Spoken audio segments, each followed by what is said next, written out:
지금까지 히브리서를 설교하는 중에 아주 자주 사용한 말이 있습니다. 탁월하다, 뛰어나다, 더 좋다, 이런 말을 자주 사용했었어요. 예수는 탁월하신 분입니다. 예수는 뛰어난 분입니다. 예수가 더 좋습니다. 이런 말을 하다 보니 저에게 두 가지 염려되는 부분이 있게 되었습니다. 그 하나는 예수님을 절대적인 존재가 아니라 상대적인 존재로 생각하시지는 않을까라는 그런 염려가 있게 되었어요. 예수가 더 좋다라는 건 비교하여 그 중에 우위에 올라 있는 것으로 그렇게 생각하게 하는 말이니까 이것도 좋고 저것도 좋은데 그 중에 나는 이쪽 편을 선택했다 정도로 생각하실까봐 그게 걱정이 되었다라는 말입니다. 여러분 잘 생각해 주시기 바랍니다. 예수는 최고이신 분입니다. 예수는 better가 아니라 best인 분이시고 예수는 오직 예수밖에 없습니다. only라고 말씀드리고 있는 거예요. 그런데 그럼에도 불구하고 다른 어떤 존재들과 비교하여 better라는 표현으로 사용하여 설명하는 이유는 이런 비교를 통해 막연한 것이 선명해지게 하려는 그런 의도가 있는 것입니다. 히브리서 기자도 이런 이유에서 예수님을 천사와 비교했고 모세와 비교했으며 아론과 비교하여 설명하고 있는 것입니다. 그렇게 해야 예수가 좋다, 무엇보다 좋은가, 어떻게 좋은가, 어떤 면에서 얼마나 더 좋은가를 잘 설명할 수 있기 때문입니다. 그런데 이쪽 부분을 강조하면 이제 다른 부분에 염려가 생기는데 그것이 무엇인가? 그러면 선지자는, 천사는, 모세는, 아론은 필요 없는 존재다라고 생각하실까봐 그것이 염려되는 거예요. 첫 언약, 땅에 있는 성소, 옛 예법 이런 것은 다 필요 없는가? 다 무의미한 것인가? 하면 그렇지 않다는 사실을 우리가 반드시 기억해야 합니다. 첫 언약 때에도 땅에 있는 성소에서 사람 대제사장이 옛 율법의 격식을 따라 하나님께 예배할 때에도 하나님은 큰 사랑과 은혜를 베푸셨어요. 그때도 죄사함 받았고 그때도 하나님의 백성됨을 누렸습니다. 이것은 분명히 비유이기는 하지만 그러나 아주 중요한 은혜의 통로입니다. 이 두 가지 염려되는 부분에 대한 균형을 가지고 오늘 말씀을 잘 읽어야 할 것입니다. 오늘 본문의 첫 말씀 11절에 보면 그리스도께서는 장래 좋은 일에 대제사장으로 오셨다라고 하고 있습니다. 여기서 좋은 일의 대제사장이라고 했는데 좋은 일이 무엇일까요? 대제사장으로서 하시는 좋은 일이니까 대제사장의 직무와 관련된 그런 것이겠죠. 그게 뭔가 우리가 읽은 본문들 가운데서 살펴보자면 2장 17절에 자기 백성들의 죄를 속량한다라는 말씀이 있습니다. 그렇게 죄를 속량하는 일, 우리의 죄가 하나님 앞에서 용서받도록 하는 일이 좋은 일이지요. 예수는 이 일을 위한 대제사장이 되셨다라는 말입니다. 또 4장 16절에 예수가 그런 대제사장이 되셨으니 하나님의 돕는 은혜를 받게 되었다. 그것을 받으러 나아가자라고 하시는 말씀이 나오고 있습니다. 죄를 속량받아야 하나님의 돕는 은혜를 받으러 나아가는 것 아니겠습니까? 하나님의 은혜를 받아야 우리에게 좋은 일이 있는 거지요. 이걸 위해서 대제사장은 어떤 일을 한다고요? 5장 1절에 예물과 제사를 드린다라고 말씀하고 있습니다. 그리고 이를 통해 우리가 구원을 받아 안식에 들어가게 되고 복을 받게 되는 것입니다. 이는 모두 옛 언약에서도 땅에 있는 성소에서도 사람 대제사장을 통해서도 맛볼 수 있었던 하나님의 백성들이 누리는 좋은 일입니다. 하지만 그것은 흠이 있는 것이다 라고 했습니다. 온전하게 할 수 없는 그것은 모형이요 단지 그림자일 뿐이다 라고 했었어요. 그래서 예수 대제사장을 세우셨다라고 했습니다. 예수가 대제사장이 되심으로 같은 일을 더 좋은 결과를 얻도록 더 잘 하시게 되었다.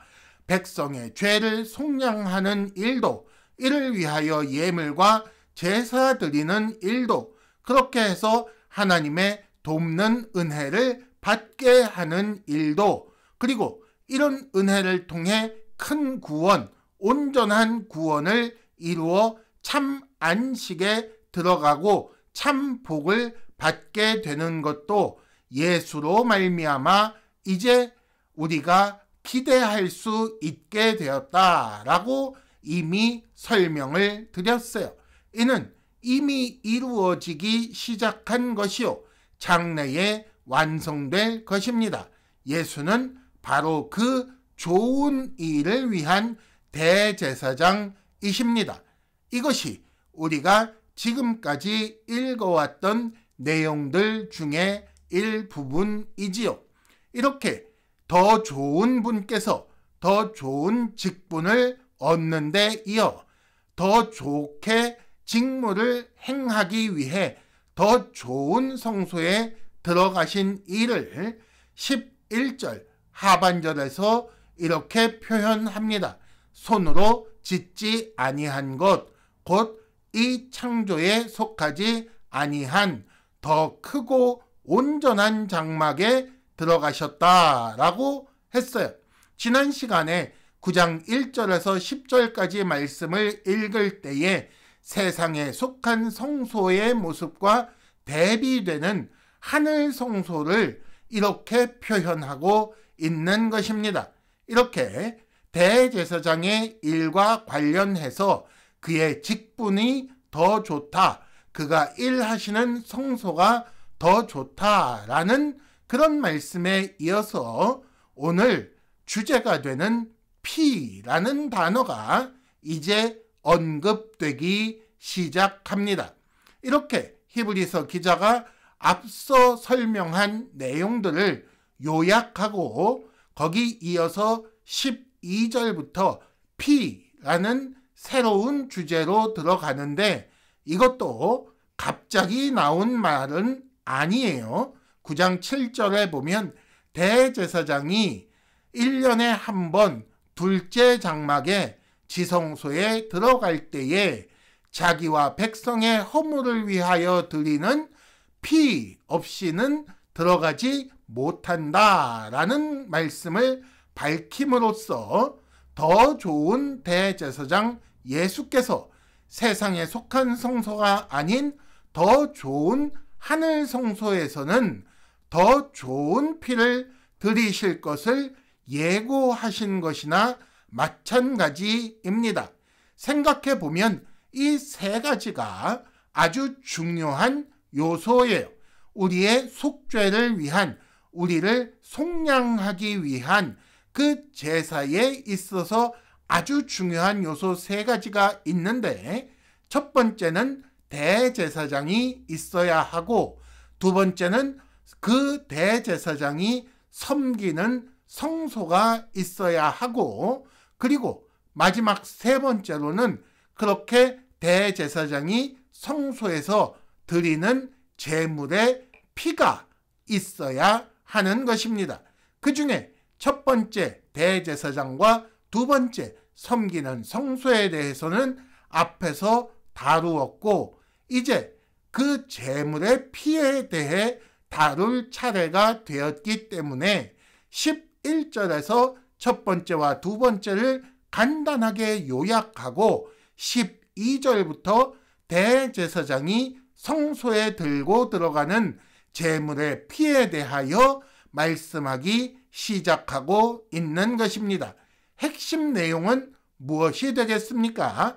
옛 언약을 따라 땅에 있는 성소에서 드리는 제물의 피와 비교할 때 새 언약을 따라 하늘 성소에서 드리는 그 제물의 피가 더 좋다라는 그런 내용이 될 것입니다. 그 둘 사이에 어떤 차이가 있는가? 12절 염소와 송아지의 피로 하지 아니하고 오직 자기의 피로 영원한 속죄를 이루사 단번에 성소에 들어가셨느니라 라고 하고 있어요. 염소와 송아지의 피가 아니라 예수 대제사장이 자기의 피를 가지고 성소에 들어가셨다라는 말이지요. 여기서 피는 무엇을 의미합니까? 당연히 생명을 의미합니다. 왜 그러면 생명을 제물로 드려야 합니까? 하나님 앞에 지은 죄는 생명을 들여서 갚는 것이기 때문입니다. 그러면 누구의 생명을 드릴까요? 원래는 죄인이 자기의 생명을 드리는 것인데, 땅에 있는 성소에서 사람 대제사장이 그 속죄 사역을 할 때에는 염소와 송아지의 피를, 염소와 송아지의 생명을 드렸던 것이고, 이제 하늘 성소에서 예수 대제사장은 죄인의 생명도 아니고 짐승의 생명도 아닌 자기 자신의 생명을 제물로 삼아 들어가셨다. 하나님 앞에 제물로 드리셨다라는 그런 말이 되는 것입니다. 아무리 대충 읽어도 이렇게 읽어보면 더 좋다라는 부분을 알게 됩니다. 무엇이 더 좋다고요? 짐승의 피보다는 예수의 피가 더 좋다라는 것을 알게 된다는 것입니다. 일반적인 원리를 생각해 봅시다. 눈에는 눈, 이에는 이, 죄인이 벌받는 것이 당연하다라는 기준에서 생각해 본다면 죄인이 그 죄를 씻기 위해 드려야 하는 생명은 죄인 자신의 생명이어야만 해요. 하지만 그것은 우리가 말하는 의도에서 벗어나는 것입니다. 왜요? 죄인을 살리는, 죄인이 용서받게 하는 제사를 말하고 있기 때문이에요. 백성의 죄를 속량하여 하나님의 돕는 은혜를 받아 참된 안식에 들어가게 하는 것이 제사인데, 그래서 제사를 통해 죄인을 살려야 하는데 네가 지은 죄인이 네 생명을 바쳐라 라고 하면 말이 안 되는 것입니다. 그래서 이제 둘만 남죠. 짐승의 피 아니면 예수의 피. 둘 중에 어느 것이 더 좋은가?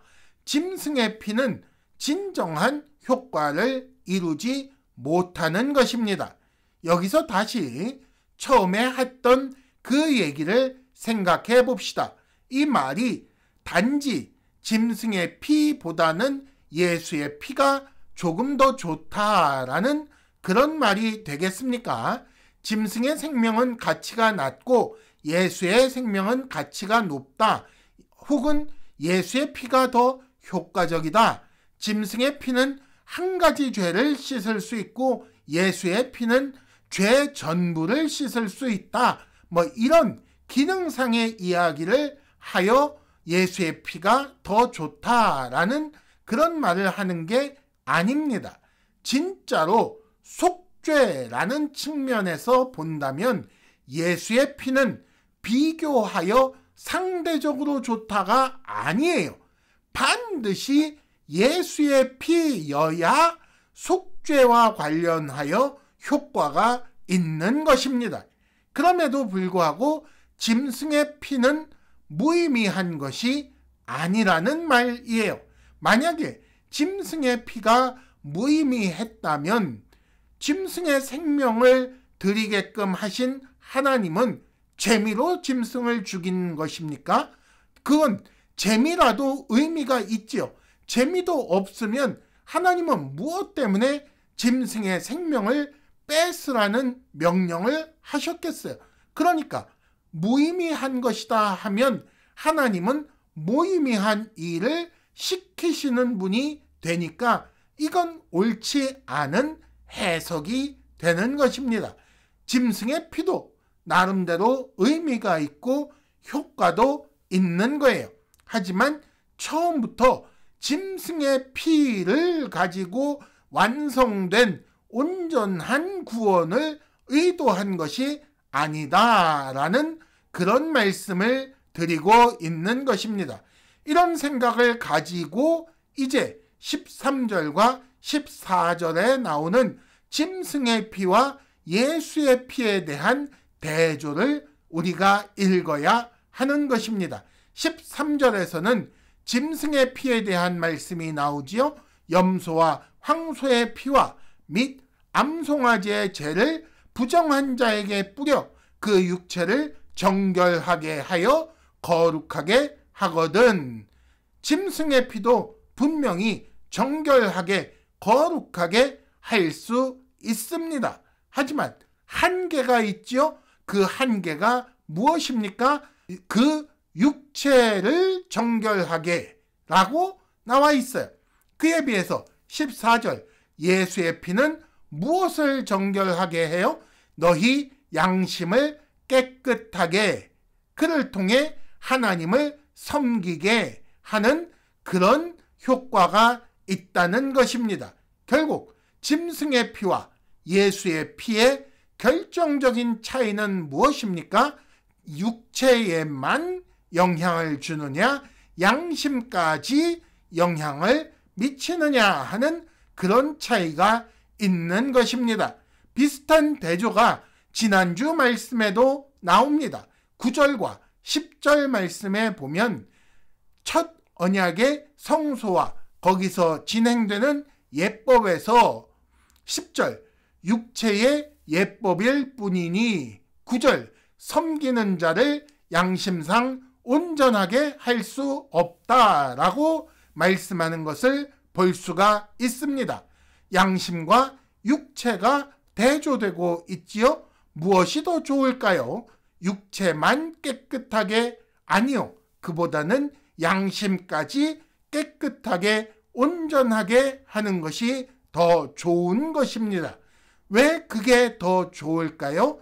옛 언약의 문제가 무엇이라고 했습니까? 8장 9절에 예레미야 선지자의 글을 인용한 거기에 보면 백성들이 문제가 있어서 옛 언약이 파기되었는데 그 해결책으로 8장 10절 말씀에 마음에 내 법을 기록하리라 라고 하셨으니 백성들의 마음이 문제가 되어 언약이 파기되었다는 것을 우리는 알 수가 있었습니다.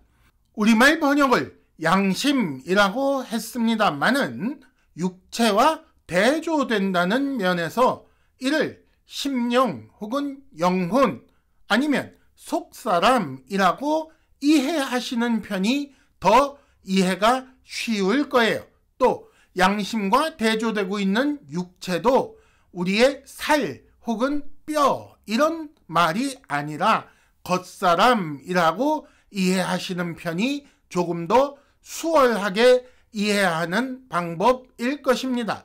첫 언약에 속한 땅에 있는 성소의 예법을 따라 정결하고 거룩하게 되는 범위는 어디까지라는 거예요? 겉사람만 가능하다는 것입니다. 눈에 보이는 예식을 통해 겉보기에는 정결하게 거룩하게 된 것으로 표현한다는 거예요. 단 이것은 비유일 뿐이라는 것입니다. 실제로 이 예식을 통해 이렇게 짐승의 피를 드리는 것을 통해서는 그 속사람이 정결하여지거나 거룩하게 되는 것은 아니고, 이것을 통해서 속사람이 정결하여지고 거룩하여져야 하는 그 필요성과 그렇게 되는 방법을 알게 되는 것입니다. 이를 통해 예수 대제사장께서 하늘 성소에서 자기 피를 드리는 그 참된 속죄 사역을 기대하게끔 하는 그런 역할을 한다는 것입니다. 그에 반해 예수의 피는 양심을, 심령을, 우리 속사람을 진짜로 정결하게 하고 진짜로 거룩하게 하는 그런 제물인 것입니다. 옛 언약이 파기된 근본적인 문제가 해결되는 것이고, 새 언약이 절대 깨지지 않게 하는 근거가 바로 여기에 있는 것입니다. 그러면 육에 속한 것은, 겉으로 드러나는 것은 필요 없고 영에 속한 것만, 이 속에 있는 것만 중요한 것인가? 아니요, 그렇지 않습니다. 겉을 통해 보이지 않는 속을 알게 하시는 것입니다. 하지만 그럼에도 불구하고 무엇을 기억하라? 참 구원은 반드시 오직 예수의 피로만 이루어지는 것이고, 다른 어떤 것으로도 전인을, 우리 사람 전체를 구원하는 일은 가능하지 않다는 사실을 우리가 반드시 기억해야 하는 것입니다. 하나님께서는 구약 백성들에게 예수 대제사장이 하늘 성소에서 자기 피를 드린다는 사실을 알게 하기 위해 짐승의 피를 제사 때마다 드리게 하셨습니다. 이처럼 지금 우리를 위해서도 예수의 피로 우리가 깨끗하여지고 거룩해진다는 것을 알게 하는 표를 주셨는데, 그것이 바로 세례와 성찬인 것입니다. 죄를 속량하고 돕는 은혜를 받아 온전한 구원을 이루기 위해 절대로 필요한 그 유일한 방편은 예수 그리스도의 피뿐입니다. 하지만 이것을 알게 하기 위한 장치를 두셨는데, 이를 통해 예전이나 지금이나 장차 올 세대들도 눈에 보이는 그 어떤 것을 통해 은혜를 누리게끔 하셨다는 것입니다. 그러므로 하나님은 어떤 분이십니까? 구약 이스라엘은 많이 사랑하셨는데 지금 우리는 조금 사랑하시는 분입니까? 그렇지 않다는 거예요. 지금 우리에게는 진짜를 보여주시고 예전 구약 이스라엘에게는 가짜만 보여주시는 편애하시는 분이신가? 그렇지 않다는 것입니다. 모든 하나님의 백성을 향하여 차고 넘치는 하나님의 사랑을 알게끔 하시는 하나님은 좋으신 분입니다. 그리고 예수 대제사장께서 하늘 성소에서 자기 생명을 들여 구원받게 하시는 그 백성도 예수 이후에 시간적으로 역사적으로 그 이후에 속한 신약 백성들만 누리는 그런 복이 아니라 구약 백성들도 마찬가지로 예수 대제사장의 자기 피 드리는 일을 통해 구원받는 것입니다. 또 성령께서는 이 귀한 소식을 듣게 하시고 깨닫게 하시고 이를 통해 항상 예수만 의지하게끔 우리를 붙들어 주십니다. 삼위 하나님께서 이렇게 언제나 우리를 사랑으로 보살피시니 우리의 구원은 반드시 완성될 것입니다.